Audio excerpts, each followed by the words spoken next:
வெள்ளைக்கொம்பன் விநாயகனது பேரொருட் கருணையினாலே பக்தி ஒளி நேயர்கள் அனைவருக்கும் அடியேனது பணிவான வணக்கங்கள். அனல் என்று நின்ற அண்ணாமலையார் என்று பலரும் சொல்லுவார்கள். அடியேனும் இதை அனுபவத்திலே உணர்ந்ததுண்டு.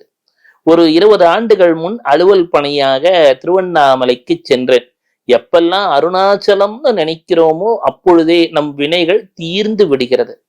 அப்போ அந்த அருணாச்சலத்துக்கு செல்லும் பொழுதே அங்கே ஒரு ஓரமாக அமர்ந்திருந்தேன். அமர்ந்திருக்கும் பொழுதே என்னை அறியாமல் மனம் உருகத் துவங்கி விட்டது. சிவபெருமானே, சிவசேகரனே என்றெல்லாம் மனம் நெகிழத் துவங்கியது. அப்பொழுதுதான் அங்கே ஒரு நண்பர் வந்தார். ஐயா, இங்கே திருவண்ணாமலை வரை வந்து விட்டீர்கள், கலசப்பாக்கம் என்ற ஒரு ஊர் இருக்கிறது, வரீங்களா அப்படின்னு. எதற்காக அப்படின்னு கேட்டேன். ஏதான அலுவல் இருக்கா? ஆமா, நாம தான் தெரியுமே, காசு பணம் துட்டு மணி மணி என்று செல்லக்கூடிய காலகட்டம் அது. உடனே கேட்டேன், ஐயா என்னன்னு. இல்லையா, ஊர் பேர் என்ன அப்படின்னார். கலசம், கலசப்பாக்கம். வாழ்க்கையில தலையில கலசம் வைத்தால் போல் அப்படின்னு சொல்லுவாங்க இல்லையா? அப்ப துறவிகள்ல கலசம் வைத்தார் போல் ஒருவர் இருக்கிறார், கேள்விப்பட்டிருக்கிறீர்களா அப்படின்னு. இல்லைங்கய்யா, காஞ்சி மகா பெரியவரை பற்றி எல்லாம் சொல்கிறீர்கள்னு. காஞ்சி மகா பெரியவரே போற்றி துதித்த ஒருவர் இருக்கிறார், வரீங்களாயா அப்படின்னார். அப்பொழுது அது ஒரு சிறு கிராமம். கலசப்பாக்கத்திலே பூண்டி மகான் என்ற ஒரு பெரும் துறவி இருந்தார். 1965 அது போன்ற காலகட்டத்திலே ஒரு சாது தினமும் சிவநாமத்தை பாடிக்கொண்டே இருப்பாராம். நீங்க வேணா பாருங்களேன், சிவநாமத்தெல்லாம் எல்லாரும் பாட முடியாதுங்க, எல்லாரும் கேட்க முடியாது. நீங்க என்னதான் உங்ககிட்ட வசதி வாய்ப்புகள் இருந்தாலும் சரி, ஒரு சிவாலயத்துல அந்த ஆண்டவன் கூப்பிட்டாதான் நாம் அந்த சிவாலயத்துக்குள்ள காலடியை எடுத்து வைக்க முடியும். நிறைய பேர் சொல்லுவாங்க, சார் நான் போயிட்டு வரலான்னு பிளான் பண்ணிட்டேன் சார்.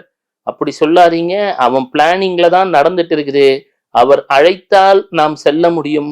இல்லாட்டி உங்ககிட்ட வண்டி வாகனம் எல்லாம் இருக்கலாம், என்ன வேணாலும் இருக்கலாம். ஒரு ஆலயத்துக்கு செல்ல வேண்டும் என்று சொன்னால் அவனுடைய அருள் வேண்டும்.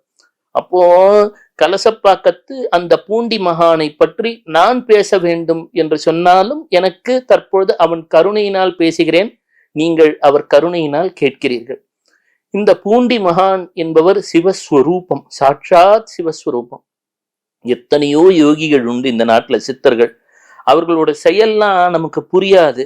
ஆனாலும் நமக்கு ஒரு பெரிய விஷயங்கள் புரியாவிட்டாலும் நன்மை தருகிறது. ஒரு மருத்துவர்கிட்ட போறோம், அவர் ஏதோ பேப்பர்ல கிறுக்கிறாரு, அந்த எழுத்து புரியறது இல்ல, ஆனால் அதற்கு ஏதோ ஒன்றை வாங்கி உண்கிறோம், நலம் ஏற்படுகிறது. அது போலதான் இறைவனும். நாம் அவரை ரொம்ப ஆராய்ஞ்சோம்னா சில மகான்களை புரிந்து கொள்ளவே முடியாது. அப்போ இந்த மகானிடம் பூண்டி மகான் என்று ஒருவர் வருவார் என்பதை அவர் சூட்சகமாக உணர்த்துகிறார். தினமும் பாடுகிறார். நாகேந்திர சயனா நாராயணா, நாகேந்திர சயனா நாராயணா, பார்வதி ரமணா நாராயணா, பார்வதி ரமணா நாராயணா. இதுல ஒண்ணு தெரிஞ்சுக்கணும், பார்வதி வேற கிடையாது, நாராயணன் வேற கிடையாது. என்னடா பார்வதி ரமணா நாராயணான்னு பாடினேன்னு யோசிக்க கூடாது. பார்வதி வேற கிடையாது, நாராயணன் வேறு கிடையாது, சிவன் வேறு கிடையாது, லக்ஷ்மி வேறு கிடையாது. இதெல்லாம் இந்த உருவங்கள் பட்டு நமக்குள்ள ஏற்படுத்தக்கூடிய மாயை, அந்த பரம்பொருளுக்கே ஏற்படுத்தக்கூடிய மாயை. ஹரிஹரனாக விளங்கக்கூடியவன் அந்த இறைவன். ஏன்னா எல்லாம் அந்த தத்த சுரூபம்னு கருதுறவன். இப்படி எல்லாம் பாடிட்டு போயிட்டு இருக்கார். இவர் யார் அப்படின்னே தெரியல. ஒருவர் சென்று வணங்குகிறார். 4 நாட்கள் இந்த ஊரிலே ஒரு பெரிய மழை வரப்போகிறது. அந்த மழையிலே மண்ணிற்கு அடியிலே ஒரு நிகழ்வு நிகழப்போகிறது, பாருங்களேன். ஒரு பெரிய மழை, பெரிய புயல் அப்படியே அடிச்சு தூக்குது. இப்பவே நம்மளால இயற்கைய மனிதனால் என்னதான் விஞ்ஞானம் வளர்ந்தாலும் கணிக்க முடியாதுங்க, யாரையும் தவறு சொல்ல முடியாது. இயற்கை என்றுமே இறைவன் ஒரு கட்டுப்பாட்டுல தான் இருக்கு. நாமளுமே இறைவன் கட்டுப்பாட்டுல தான் இருக்கோம். ஆனா நாம அப்பப்ப கற்பனையான பண்ணிக்கிறோம், நாம ஏதோ நாம செய்யறோம்ட்டு. ஊரே அல்லோலப்படுகிறது, எங்கும் மழை பொழிகிறது. அப்பொழுது ஒரு மகான் வருகிறார். அவரை பார்த்தால் ஒரு ஆடைக்கு மேல் ஒரு ஆடை, ஒரு ஆடைக்கு மேல் ஒரு ஆடைன்னு பல ட்ரெஸ் போட்டிருக்கார். அவரான ஏதோ வெளிப்புறமா போட்டிருக்கார். நாமெல்லாம் பார்த்தா ஒரு முகத்துக்கு மேல இன்னொரு முகம், இன்னொரு முகத்துக்கு மேல இன்னொரு முகம். நாம பல முகமுடிகளை அணிந்து கொண்டு திரிந்திருக்கிறோம்.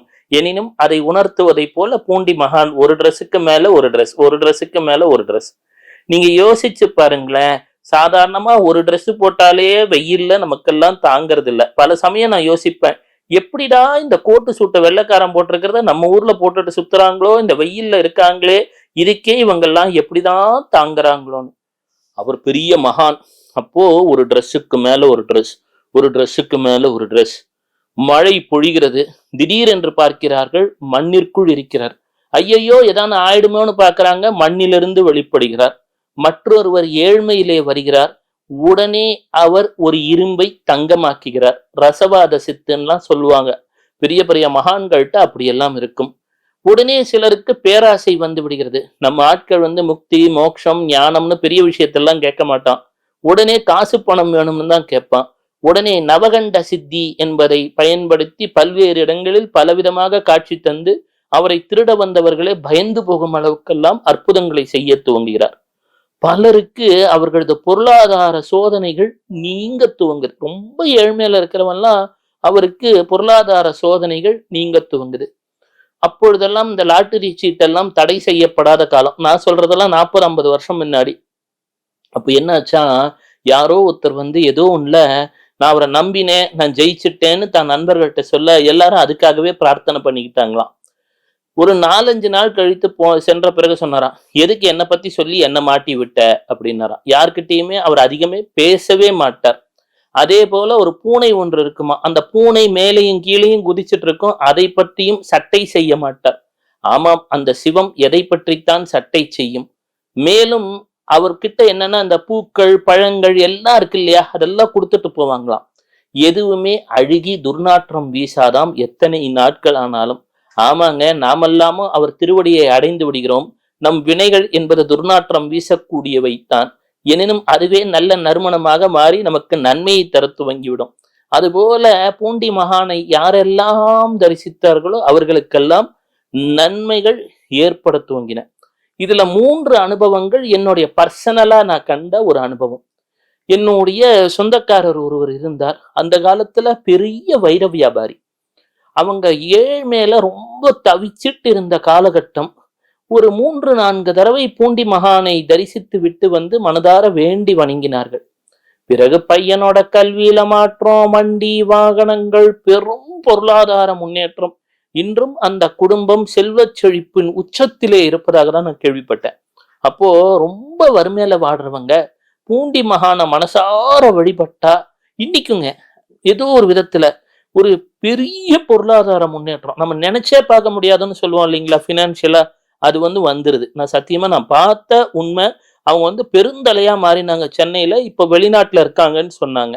அது ஒன்று நான் நேரில் கண்ட ஒரு குடும்பம். அதனால நான் அந்த குடும்பத்துக்கே பூண்டி மாமி குடும்பம்னு பேர் வச்சிருந்தேன். அந்த காலகட்டங்கள்ல அவ்வளவு பக்தி அவங்களுக்கு அந்த பூண்டி சாமி மேல. அதே போல இன்னொன்னு என்னன்னா, ஒரு மழலை செல்வம் இல்லைன்னு ஒரு குடும்பம். அவங்க என்ன பண்றாங்க, இவரை நினைச்சு வேண்டி வணங்கிட்டு அவங்களுக்கு இவர் யாரு என்ன ஏதுன்ற புரிதலுக்கு முன்னாடி திருச்செந்தூர் முருகன் கோயிலுக்கு போறாங்க. திருச்செந்தூரிலே அடுத்தது என்னடா நமக்கு யாரோ ஒருத்தர் வழிகாட்டுதல் வேணுமே அப்படின்னு சொல்லும்போது ஒருவர் முதியவர் வருகிறார். பேசிட்டு, நீங்க பூண்டி சாமியை போய் பார்த்துட்டு போயிடுங்களேன், உங்களுக்கு மழலை செல்வம் கிடைக்கும். அவங்க எங்க பூண்டின்ற ஊர் இருக்குன்னு கேக்குறாங்க. இந்த பூண்டின்ற ஊரு திருவண்ணாமலை கிட்ட இருக்கு, நீங்க அப்புறமா போயிட்டு வந்துருங்களேன் அப்படின்னாராம். நீ யாருப்பானா? நானும் 5 பேரும் தினமும் இங்கே திருச்செந்தூர் முருகனை சுற்றி வலம் வேண்டி வணங்கிட்டு இருப்போம். இன்னும் 50 வருஷம் கழிச்சு வந்தாலும் இங்கதாங்க இருப்போம். திருச்செந்தூர் முருகன் தான் எங்களுக்கெல்லாம் குருநாதர்னு சொன்னாங்க. திடீர் என்று சற்று விலகி வருகிறார்கள். எங்கோ அந்த காலத்துல எல்லாம் நியூஸ் பேப்பர் படிக்கிற வழக்கம் எல்லாம் இருந்தது. இப்பெல்லாம் நியூஸ் பேப்பர்லாம் நம்ம அதிகம் படிக்கிறது இல்லை, ஆனா அந்த காலத்துல உண்டு.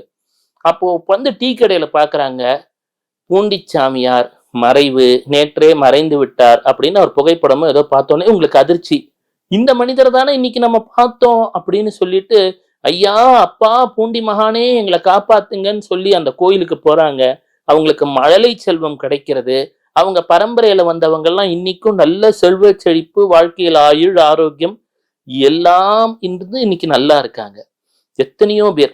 அதே போல ஒரு மளிகை கடைக்காரர், அவர் என்ன ஆச்சுன்னா தன்னோட பொருளாதாரத்துல ரொம்ப ஒரு ஏழ்மை சூழ்நிலையில போயிட்டார். அவருடைய ஜாதகமும் அவருக்கு சாதகமே கிடையாது. இவர் வடநாட்டுல இருந்தார்.